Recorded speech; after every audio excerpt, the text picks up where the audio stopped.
রাজ্যে এখনো এরকম অনেক পরিবার আছে যারা পুরোপুরি নির্ভরশীল রেশনের কতটা চাল আর গম আসছে। কেন্দ্র থেকে চাল, গম, চিনি রাজ্যের গুদামে এসে পৌঁছেছে ঠিকই, তবে অভিযোগ তৃণমূল জমানায় কিছু ক্ষেত্রে সেটা নাকি গরিবের হাতেই পৌঁছয়নি। দুর্নীতির মেগা সিরিয়ালে আজকের পর্ব গাফিলতিতে নষ্ট গরিবের খাবার।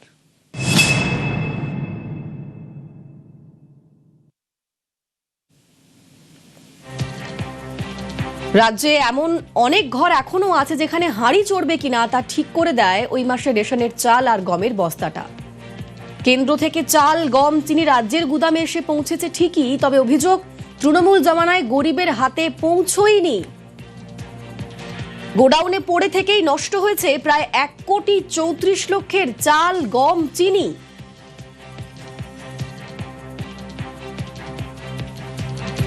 ক্যাগের রিপোর্ট অনুযায়ী রাজ্যের ফুড অ্যান্ড সাপ্লাইজ ডিপার্টমেন্টের অধীনে ব্যারাকপুরের ডেপুটি ডিরেক্টর অফ রেশনিং বা ডিডিআরবির পক্ষ থেকে এক বেসরকারি সংস্থাকে অনুমোদিত পাইকারি বিক্রেতা হিসেবে লাইসেন্স দেওয়া হয়েছিল। 2018 সালের অক্টোবরে সেই সংস্থার দায়িত্ব ছিল 109টি রেশন দোকানে খাদ্যশস্য পৌঁছে দেওয়া। অভিযোগ, হাজার হাজার কুইন্টাল মাল তোলার পরও সংস্থাটি 96টি দোকানে রেশন পৌঁছতেই ভুলে যায়।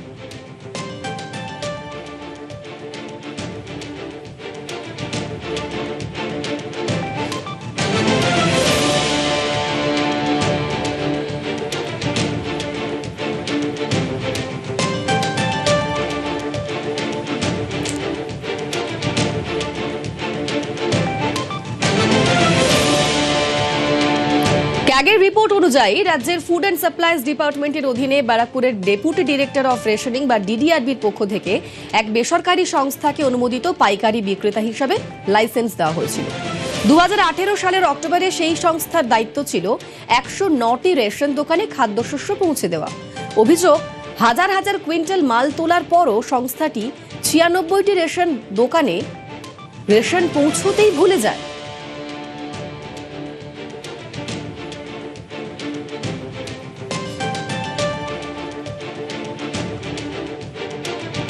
সরেজমিনে তদন্ত করতে গিয়ে যে সংস্থার বিরুদ্ধে গাফিলতি ধরা পড়ল, সেই সংস্থার বিরুদ্ধে বিভাগীয় ব্যবস্থা গ্রহণ করার কথা বলা হলেও 1 বছরের মধ্যেই সেই সংস্থাকে পুনরায় রেশন দোকানে খাদ্যদ্রব্য বন্টন করার দায়িত্ব দিয়ে দেওয়া হলো।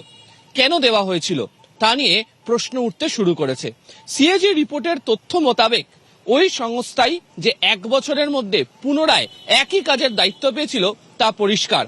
অনেকেই বলছেন আসলে এই সংস্থার সঙ্গে দফতরের এমন কোন ব্যক্তির যোগসাজশ ছিল যার জন্যই পুনরায় খাদ্য বন্টনের দায়িত্ব পেয়ে গিয়েছিল ওই বেসরকারি সংস্থা।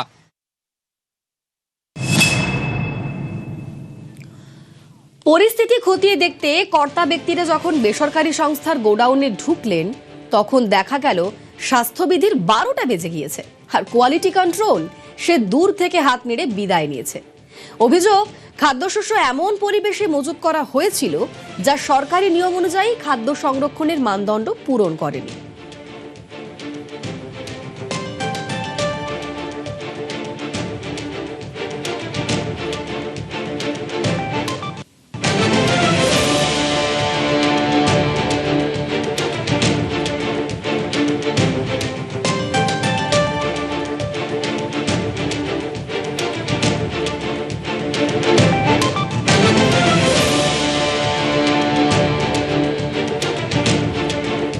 দু 2018 সালের নভেম্বরে রাজ্য সরকার ওই বেসরকারি সংস্থার লাইসেন্স বাতিল করে। জরিমানাও করা হয় প্রায় 2,69,00,000 টাকা, কিন্তু সেখানেও গোলমাল। ক্যাগের রিপোর্ট অনুযায়ী ওই বেসরকারি সংস্থা নাকি সেই টাকা জমাই দেয়নি। তার চেয়েও আশ্চর্যের, লাইসেন্স বাতিলের 1 বছরের মধ্যেই ফের খাদ্য বন্টনের বরাত দেওয়া হয় ওই সংস্থাকে। এখানেই বিগত তৃণমূল সরকারের ভূমিকায় প্রশ্ন উঠছে।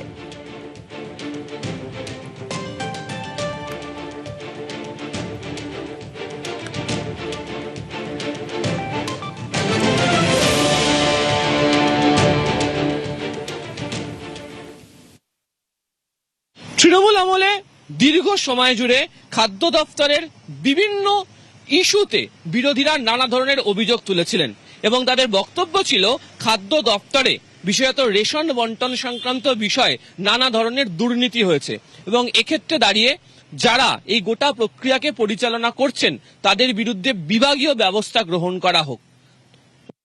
মাত্র 13টা দোকানে রেশন দ্রব্য পৌঁছলো, বাকি 96টা দোকানে পৌঁছলো না।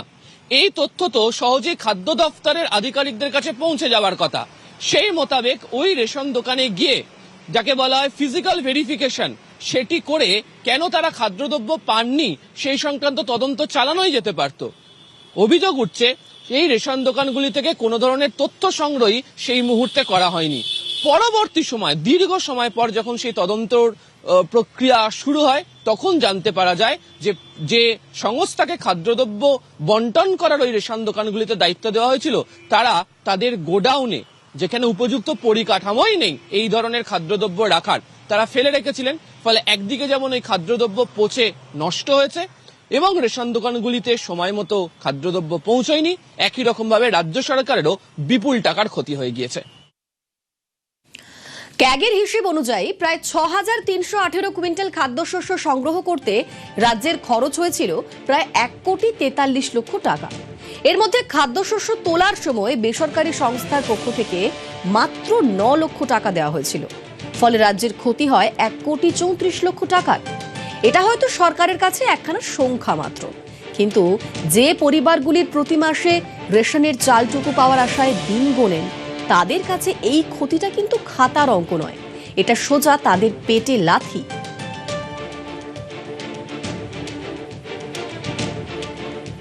তৃণমূল আমলে দীর্ঘ সময় জুড়ে খাদ্য দফতরের বিভিন্ন ইস্যুতে বিরোধীরা নানা ধরনের অভিযোগ তুলেছিলেন এবং তাদের বক্তব্য ছিল খাদ্য দফতরে বিশেষত রেশন বন্টন সংক্রান্ত বিষয়ে নানা ধরনের দুর্নীতি হয়েছে এবং এক্ষেত্রে দাঁড়িয়ে যারা এই গোটা প্রক্রিয়াকে পরিচালনা করছেন তাদের বিরুদ্ধে বিভাগীয় ব্যবস্থা গ্রহণ করা হোক। অভিযোগ যে তার কোনো কিছুই করা হয়নি এবং আমরা দেখেওছি যে একটা সময় রাজ্যের যিনি খাদ্যমন্ত্রী ছিলেন তাকে গ্রেপ্তারও করা হয়েছিল এবং তাকে কেন্দ্রীয় তদন্তকারী সংস্থা জিজ্ঞাসাবাদ করে এই রেশন বন্টন দুর্নীতি নিয়ে নানা ধরনের তথ্যও পায়। সিএজি রিপোর্টে যে সংক্রান্ত বিষয় উল্লেখ করা হয়েছে, যে ধরনের তথ্য প্রমাণ দেওয়া হয়েছে, তাতে অনেকেই বলছেন যথাসময়ে পূর্বতন রাজ্য সরকারের তরফ থেকে এই রেশন বন্টন ব্যবস্থাকে স্বচ্ছতার সঙ্গে যদি পরিচালনা করা হতো, তাহলে যে মানুষগুলোকে নির্ভর করে থাকতে হয় রেশন দোকানের খাবারের ওপর, তাদের যেমন সুবিধা হতো, ঠিক একই রকম ভাবে রাজ্য সরকারের বিপুল পরিমাণ ক্ষতি টাকার অঙ্কে আটকানো যেতে পারত। আর এবার যে খবরে নজর রাখবো, অ্যাকাউন্ট ফ্রিজ মামলায় ধাক্কা তৃণমূলের। হাইকোর্টের নির্দেশে হস্তক্ষেপ করল না সুপ্রিম কোর্ট, স্পেশাল অফিসারের ওপর সিদ্ধান্ত ছাড়ল সুপ্রিম কোর্ট। তছরূপের অভিযোগে অ্যাকাউন্ট ফ্রিজ ইডির। অ্যাকাউন্টে